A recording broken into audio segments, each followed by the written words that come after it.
Hello and welcome back to another Infinite Flight tutorial. In this video, I'll show you to navigate using VORs. This video will focus on the practical application of VOR navigation. All terminology should be understood before watching and can be found in our flying guide at infiniteflight.com. You'll find a step-by-step guide to help slow down the process and master instrument navigation using the many navaids available on Infinite Flight.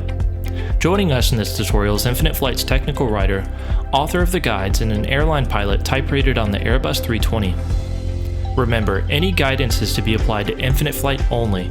Always consult a certified flight instructor before applying anything that you've learned in this tutorial to the real world.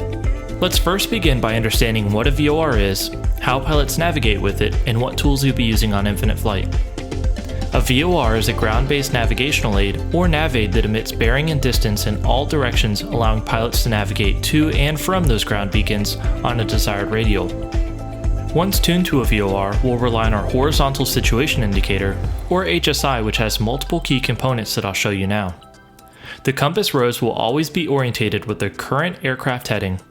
The blue heading bug indicates our selected autopilot heading. The single blue pointer displays bearing 1 and always points towards the navaid selected. The double blue pointer displays bearing 2, and finally our course deviation indicator, or CDI, is made up of the course pointer, orientated to the course that we've selected. You'll also find the lateral deviation bar, which shows us left or right of the selected course. The CDI will be magenta for GPS and light green when the course is set to Nav 1 or Nav 2. Simply put, navigating with a VOR on Infinite Flight is accomplished by tuning the VOR on Nav 1 and 2, inputting the desired course into the course selector, then intercepting that course with a heading no greater than 45 degrees. The intercept of a radial will look very similar to that of a localizer when flying an ILS approach. So why use a VOR when you can navigate using GPS waypoints? Well, the VOR can be used to manually navigate some instrument procedures like SIDS and STARS, shoot an approach into an airport not served by an RNAV or ILS, or even simulate airways. With a low IFR chart, you can locate VORs along your route, choose an airway you wish to fly, and plug in the course number displayed where the airway branches off shown here. Of course, you can choose your own radial too. Here is Infinite Flight technical writer and Airbus pilot Regan to take us through our first scenario. We'll begin with a scenario out of Athens where we'll fly to multiple VORs. The first step is to determine if there are any navaids which can be used to assist with your route. Today's flight plan to LFS will be via the Alpha Tango Victor and Lima Echo Foxtrot VORs, both of which are between Athens and my destination. We begin by setting ATV as Nav1 from our map by tapping on the desired VOR, then LEF as Nav2. I want to fly westbound using the ATV VOR and will fly the 090 radial with a magnetic bearing of 270. Radials are always from a beacon, so even though our course will be 270, the radial is 090, the reciprocal of 270. Once the ATV 090 radial has been intercepted, we will be tracking 270 towards the ATV VOR, using the CDI on our horizontal situation indicator to maintain that course. Looking at the flight plan, we can also see that the ATV to left requires a track of 307 degrees, which I'll round up to 310 for simplicity's sake. On Nav 2, which represents the leg to left, we'll set our course for 310. Before we depart, let's quickly discuss how we'll intercept the set course of 270 to ATV. We begin by ensuring our source is set to Nav 1. I can verify that on my HSI with Nav 1 being displayed in the center. I'll fly a right downwind departure from runway 3 right and climb above pattern altitude before starting a right turn to 240 degrees.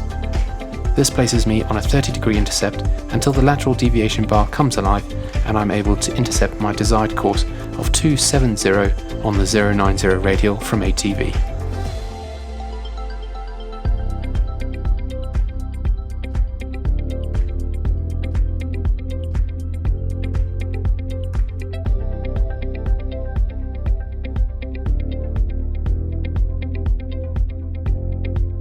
I've made my way above the pattern altitude at Athens and will turn right to a heading of 240 degrees.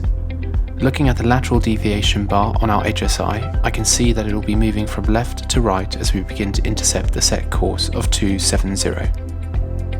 Other important piece of information we can gather from our HSI is the to from indicator. right in the centre of the HSI on the aircraft icon, you'll find an arrow pointing to the VOR. If tuned in and flying away from the VOR, it would be pointed behind us, always letting us know our orientation to the VOR that is set in the nav panel. You'll also find the current bearing, DME and station you've set positioned directly right of your HSI. As we continue on the heading of 240 degrees, I see the lateral deviation bar begin moving. As it approaches centre, I will begin a shallow right-hand turn to 270 until the bar is perfectly centred, and I'm on the correct heading. This may differ from the set course depending on any winds pushing you left or right of centre. Let's fast forward. We are approaching the ATV VOR and can see that we have about 2 miles before crossing.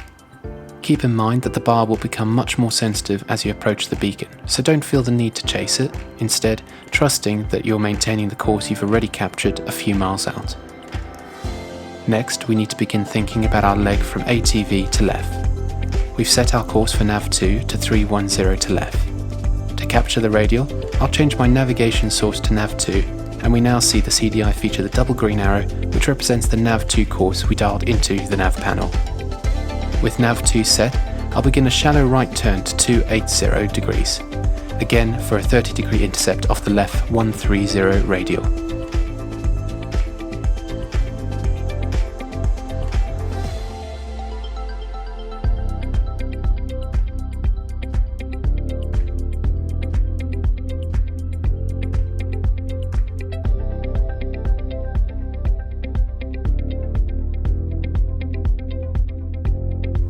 Following the same procedures as before, we begin a turn to 310 as the lateral deviation bar comes alive until we've established a suitable heading to maintain the course while also accounting for the wind.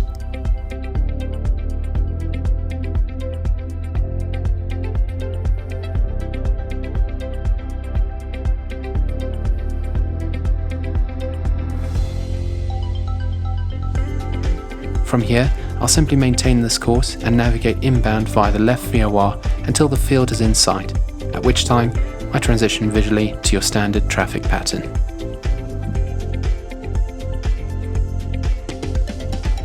We've looked at a scenario where we navigate to multiple VORs, but what about to and from or inbound and outbound using the same VOR?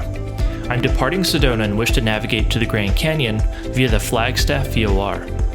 Because we're flying inbound and outbound, we'll have 2 separate courses to fly, but both from the same VOR. You can either change the course while in the air, or simply tune Flagstaff to both Nav1 and Nav2 so that the separate courses can be set individually before you depart.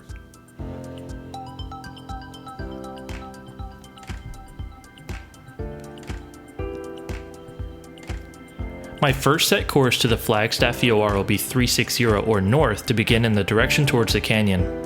With a departure on runway 3, the runway heading is 030, which puts us on that 30 degree intercept immediately after departure.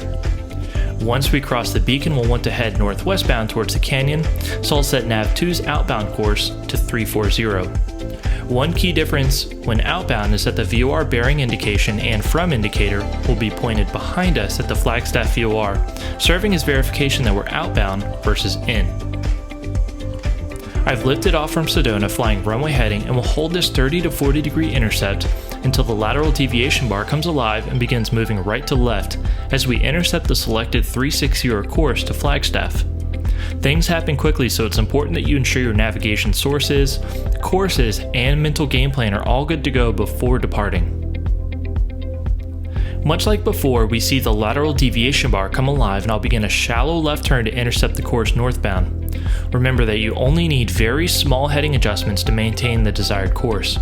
Large heading changes can cause you to chase the bar.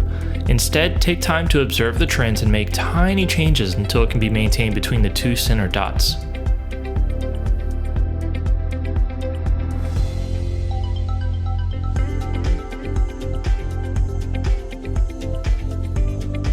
We're now approaching the Flagstaff VOR, so I'll switch over from Nav1 to Nav2 to begin the outbound course of 340 that was previously set on the ground.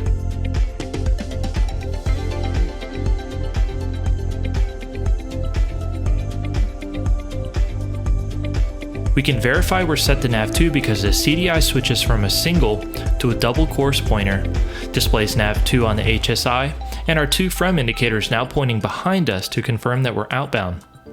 As we cross the VOR, we'll begin a turn to 330 to intercept a course of 340 outbound. Because we're so close to the VOR, I'm using a shallow intercept of 10 degrees, anticipating the lateral deviation bar will come alive rather quickly.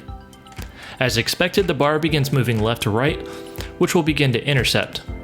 With a shallow turn to a heading of 340, we'll make small adjustments until we've established a stable heading to stay on course.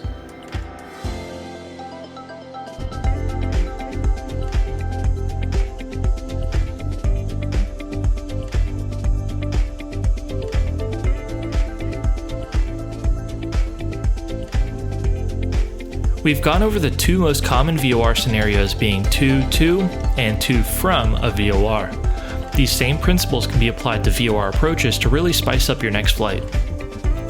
If you found this helpful, be sure you leave a like and subscribe to the channel for more. Don't forget to check out our user guides at infiniteflight.com and get connected by following @infiniteflight on social media. Thanks for tuning in and happy navigating.